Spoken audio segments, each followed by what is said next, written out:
dafa mel na moom du mën a summi dalli Cheikh El Hadj Malick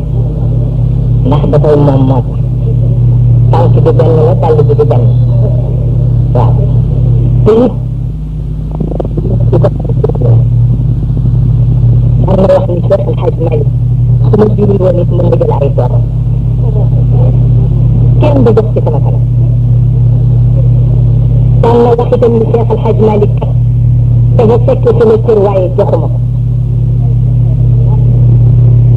wax na ko lu dégg ko waaw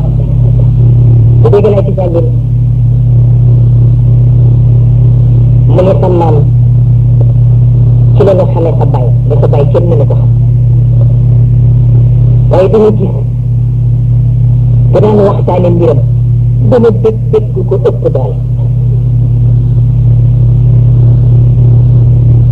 te it ci màndug Maodo moo taxoon kennanam ak kalam mu bind leetar wax Sidi Ahmed Si ni ko yaa di sama taaw def naa la nga di sama xalifa seedool ko mag ñëpp Sidi Ahmed Si jot ko wëlbati leetar ba ni ko ngor a tax nga wax wante may sunu kër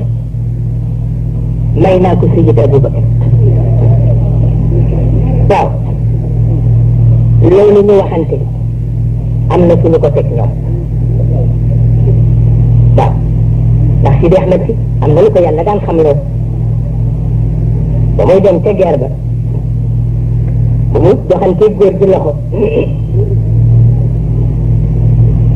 la mu wax a tax ñëpp xam ni du ñëw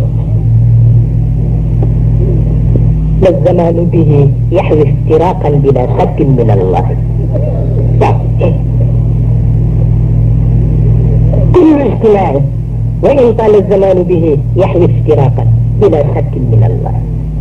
waaw te kooku ku jëm bàmmeel ya rekk koy tàggoo waa kër waaw ñooñu bokk ñoog waa jamono maa la ko wax